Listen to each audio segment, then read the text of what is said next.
paz do Senhor Jesus Cristo, amados irmãos, eu quero deixar algo para o nosso coração hoje e eu vou começar a contar uma história muito interessante que se passa lá no capítulo 9 de João, né? O Evangelho de Jesus, segundo escreveu João, capítulo 9, vai falar sobre a cura de um cego de nascença. O que acontece ali? Nós sabemos que primeiramente Jesus está ali caminhando, aí vê um cego de nascença e os discípulos vai e perguntam, né? Mestre, que pecou este seus pais para que nascesse cego? Este ou seus pais para que nascesse cego? Respondeu Jesus, nem ele pecou, nem seus pais, mas foi para que se manifeste nele as obras de Deus. É necessário que façamos as obras daquele que me enviou, enquanto é dia, a noite vem, quando ninguém pode trabalhar. Enquanto estou no mundo, sou a luz do mundo, disse Jesus, né? E ali Jesus faz uma laminha e coloca nos olhos dele, e ele volta a enxergar.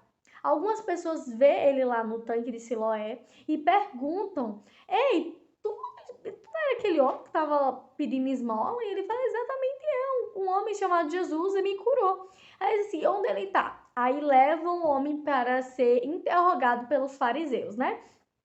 E ali o homem interrogar, todo mundo interrogando, chama o pai do menino, é um negócio, um alvoroço muito grande. Mas aí eu acho muito interessante algo que ele fala no versículo 30, né? Porque eles ficam ali questionando, não pode. Esse Jesus ficam falando e nós sabemos a intenção deles muitas vezes tem a inveja de Jesus, né? Porque Jesus podia fazer coisas que eles não faziam. E isso é muito ruim, porque quando a gente quer levar a glória para si mesmo, a gente deixa de dar glória para Deus, a glória devida a Ele. E eu acredito que da mesma forma que essa Bíblia é um manual, ela também é um espelho, né? Jesus, ele tem tudo que é bom, tudo que é maravilhoso, tudo que é incrível. Jesus, você é íntegro. Jesus, você é íntegro e você tem tudo que eu preciso e tem tudo que os meus irmãos precisam.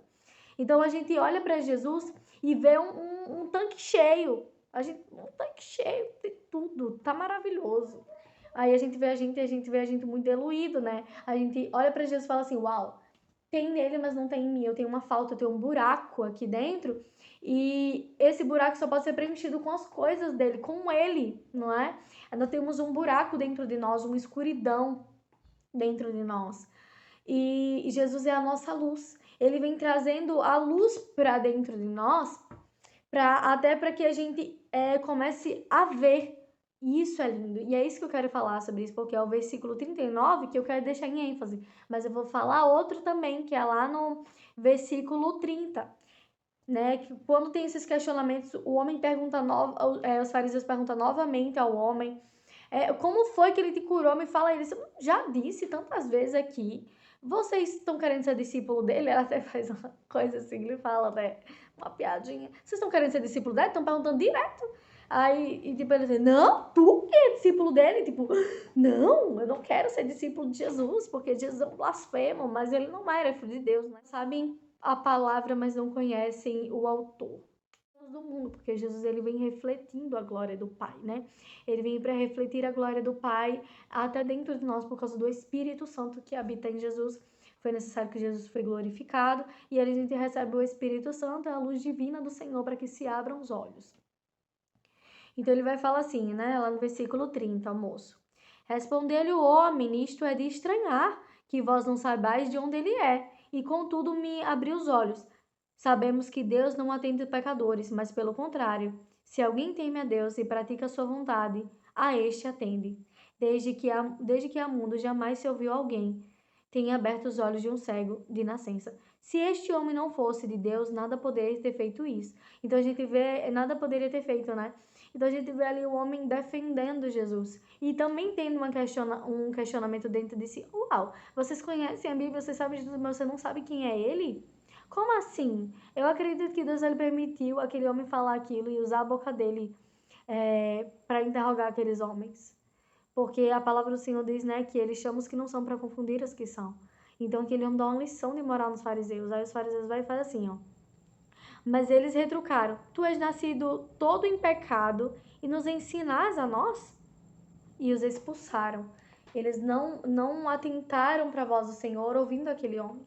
Porque a falta de humildade a humildade, o oposto da humildade é a arrogância, o orgulho, a prepotência. E a ausência da humildade gera isso em nós, isso é muito ruim. É um sentimento muito ruim, é algo muito ruim. A gente luta com isso todos os dias porque a gente luta contra a nossa carne. Eu luto com isso todos os dias, para que eu não seja só uma escriba, mas, e nem um fariseu, mas que eu seja alguém que tenta pelo menos praticar a palavra do Senhor e que ele veja, uau, o Fernando é alguém que ela vê quando eu mostro, na verdade, né? Eu mostro para ela a luz e ali resplandece. Então, Jesus se revela ao cego, logo no final lá, né? Lá no versículo 30 até o 41, Jesus se revela ao cego, né? É o tema, é o subtítulo daqui. E Jesus se apresenta, olha, o filho do homem vai falar assim, ouviu-se Jesus que o tinha expulsado encontrando-lhe e perguntou, crês tu no filho do homem? Ele respondeu e disse, que é, Senhor, para que eu nele creia? E Jesus lhe disse, já os tenho visto, e é o que fala contigo. Então afirmou ele, creio, Senhor, e o adorou. Prosseguiu Jesus, eu vim a este mundo para juízo, a fim de que os que não veem vejam, e os que veem se tornem cegos. Alguns dentre os fariseus que estavam perto dele perguntaram-lhe: acaso também nós somos cegos? Respondeu-lhe Jesus: se fosseis cegos, não tereis pecado algum. Mas porque agora dizeis: nós vemos, subsiste o vosso pecado. O que é que Jesus quer falar a respeito disso? Ele está dizendo assim, ó. Esse homem, ele não sabia. Ele não tinha o conhecimento da lei, ele não sabia sobre o Torá, a Bíblia dos judeus. Né? Ele não sabia lia todas as escrituras como aquele homem sabia. Mas ele teve um encontro com Jesus. O que eu quero dizer para vocês é que não basta só aprender cada letra que existe na Bíblia, mas é necessário conhecer o autor da Bíblia. E como nós podemos conhecer o autor da Bíblia? A Bíblia, ela vai nos mostrar quem Jesus é. Jesus se revela através da palavra dele, mas nós temos que colocar em prática ela para que a nossa fé seja exercida e não venha a ser roubada. Isso vale para mim, porque quando veio essa palavra para mim, eu começo a me questionar, e será que eu tô cega em alguns momentos? Será que eu cega em algumas áreas da minha vida, que eu não tô conseguindo ver Deus nelas e acabo me colocando à frente delas? O que eu quero dizer para você, uma pessoa, necessariamente, ela não precisa estar cega no modo literal, mas a cegueira que Jesus estava falando aqui, no modo no modo em que não fala sobre naquele modo literal, né? É um modo simbólico para falar sobre a nossa cegueira espiritual, sobre a cegueira espiritual dos fariseus, que eles sabiam tudo sobre a Bíblia, liam aquela Bíblia, liam a palavra, mas não conheciam a Jesus e nem se permitiam conhecê-lo. Eu quero dizer para pessoas que estão dentro da igreja, permita conhecer Jesus e ter esse encontro com Jesus. Eu fui ministrar pela manhã eu não sei quando é que eu vou postar esse vídeo, mas foi nesse dia de manhã. E ali eu falei um pouco sobre o meu testemunho. E você não pode mudar uma pessoa, mas Jesus pode mudar uma pessoa. Você não pode fazer, um homem não pode fazer um homem, é que nem esse homem que disse, né, essa pessoa, esse moço falou, ele disse assim, né, que nunca viu na história alguém, um homem, fazer um cego de nascença voltar a enxergar, não é? Deus está dizendo assim, a sua cegueira espiritual está há muito tempo, mas eu ainda posso fazer você enxergar novamente. Amém. Que Deus que me faça enxergar cada vez mais a Ele. Porque teve outro ceguinho também, que Jesus disse, orou por ele e orou 2 vezes por ele, né? Ele primeiro enxergou árvores e depois ele enxergou tudo normal. Às vezes a gente precisa de um processo, sabe? A gente precisa de um processo, a gente precisa orar, buscar mais. Não que Deus não faça, mas porque cada pessoa tem o seu porém. Esse homem foi uma lama que foi colocado em seus olhos para que ele voltasse a enxergar. Para aqueles fariseus foi necessário um confronto para que eles vissem a cegueira deles e eles não queriam ouvir. Então que hoje a gente possa ouvir a voz do Senhor dizendo: deixa eu fazer você enxergar nessas situações. Eu quero colocar luz, eu sou a luz do mundo, não é? Jesus está dizendo, está tudo escuro. Eu digo que haja luz. Começa a agir luz e você começa a ter a consciência de quem você é realmente. Aí você vai ver o que eu disse lá no princípio para fechar a janela e finalizar esse vídeo que já está em 10 minutos, meu paizinho do céu. O que eu quero finalizar a gente olha essa sequidão, essa escuridão que é em nós. A gente vê Jesus e diz, venha Jesus, eu aceito o teu convite de você morar em mim. Então assim, Se em mim não existia beleza, nele existe, então a beleza passa a morar em mim. Se eu sou ingrata, a gratidão vem morar em mim, eu passo a ser grata e jogo fora a ingratidão. Jesus está dizendo, eu sou o que te preenche, eu sou as coisas boas que você tem. Não tem nada de bom em mim, Jesus, você é a única coisa boa.